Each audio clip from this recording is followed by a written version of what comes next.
দীর্ঘদিন ধরেই ছাত্রীদের যৌন নিগ্রহের অভিযোগ খোদ স্কুলেরই প্রধান শিক্ষকের বিরুদ্ধে। মেদিনীপুরের তমলুকের ডহরপুর তপশিলি হাই স্কুলের ঘটনা। অভিযোগ, স্কুলের প্রধান শিক্ষক দেবদুলাল দাস গত কয়েক বছর ধরে বিভিন্নভাবে যৌন হেনস্থা করতেন। ছাত্রীদের একা দেখা করা থেকে শুরু করে তাদেরকে কোলে বসিয়ে বিভিন্নভাবে কুপ্রস্তাব দেওয়ারও অভিযোগ উঠেছে তার বিরুদ্ধে। এই ঘটনার খবর বেশ কয়েকজন ছাত্রী তাদের বাড়িতে জানানোর পরই স্কুলে উপস্থিত হন অভিভাবকেরা। প্রধান শিক্ষকের সঙ্গে কথা বলার চেষ্টা করেন তারা, তবে প্রধান শিক্ষক কোনো সদুত্তর না দেওয়ায় তাকে টেনে হিচড়ে বাইরে মাটিতে বসিয়ে রাখা হয় বেশ কিছুক্ষণ। পরবর্তীতে তাকে ঘিরে বিক্ষোভ দেখাতে থাকেন ছাত্রছাত্রীরা। ঘটনাস্থলে উপস্থিত হন স্থানীয় কাউন্সিলর সহ তমলুক থানার পুলিশের সামনেই রাগ সামলাতে না পেরে প্রধান শিক্ষককে 2-4 ঘা প্রহারও করা হয় বলে খবর। পরবর্তীতে পুলিশ অভিযুক্ত প্রধান শিক্ষককে উদ্ধার করে থানায় নিয়ে যায়। শুরু করেছে পুলিশ, পাশাপাশি অভিযুক্তের দৃষ্টান্তমূলক শাস্তিরও আশ্বাস দেওয়া বলে সূত্রের খবর।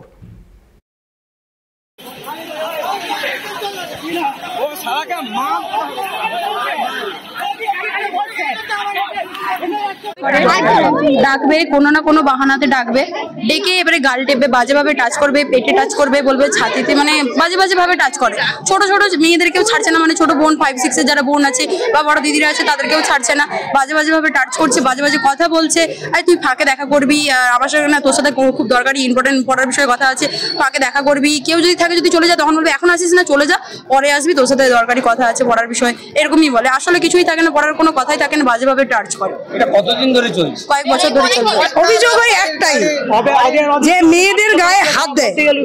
এমনকি এমনও শুনেছি, কেউ যদি বাথরুমে ঢুকে বাথরুমের কাছে গিয়ে দাঁড়িয়ে থাকে। একটা স্যারের, আমরা তো মেয়েকে পড়াশোনার জন্য এখানে নিরাপত্তার জন্য পাঠিয়েছি না, এখানে আমরা কিসের জন্য পাঠিয়েছি? তাহলে আমরা যদি গেটের ভেতরেই এইরকম হতে থাকে, তাহলে আমরা রাস্তায় আর কি ভরসা করি? প্রায় 10-12 জন। কতদিন ধরে হচ্ছে এটা? হচ্ছে অনেক বছর ধরে, কিন্তু শুনেছি আমি 2 বছর নাগাদ। আমার মেয়ে যেহেতু 2 বছর স্কুলে পড়ে, সেই সূত্রে আমি 2 বছর। এবার ওই যে বললাম, কি বলুন তো, আমার বাড়ির মেয়ের সঙ্গে যখন হবে না কোনো একটা ঘটনা, আমি চাইবো ভয়ে পিছিয়ে যেতে। 9 ক্লাসে 12 জন মেয়েকে টিসি নিয়ে চলে গেছে অলরেডি। কেন গেল? চলে যাওয়ার কারণটা কি? এইগুলো তো, হ্যাঁ। আমরা চাইছি হয় স্যারকে এখান থেকে রাখবো না, হয় সরিয়ে যেতে হবে, নাহলে আমাদের মেয়েদের টিসি দিয়ে দিক, আমরা নিয়ে চলে যাবো। আমার কিছু বলার নেই। ছাত্রীরা অভিযোগ করছেন তাদেরকে কুপ্রস্তাব দিতেন, বিভিন্ন হ্যারাস করতেন তাদেরকে।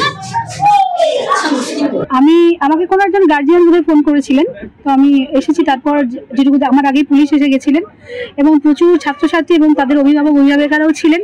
তো আমি যেটুকু দেখেছি বা তাদের মুখ থেকে যেটুকু শুনলাম, আমি মনে করি যে আমাদের নিজেদের বাড়ির পরে এই বিদ্যালয় হলো যে দ্বিতীয় হোম, মানে দ্বিতীয় বাড়ি বলা হয়। তো সেখানে যাদের কাছে আমরা মানে নির্ঝটে দুশ্চিন্তা মুক্ত হয়ে বাচ্চাদের পাঠিয়ে দিই, তারা যদি এরকম নরখাদক হয়ে যায়, তো তার শাস্তি তো অবশ্যই প্রাপ্য। যদি সে দোষী হয়, অবশ্যই সে শাস্তি পাওয়া উচিত। তার ইনভেস্টিগেশন চলবে, আইনের মতো চলবে।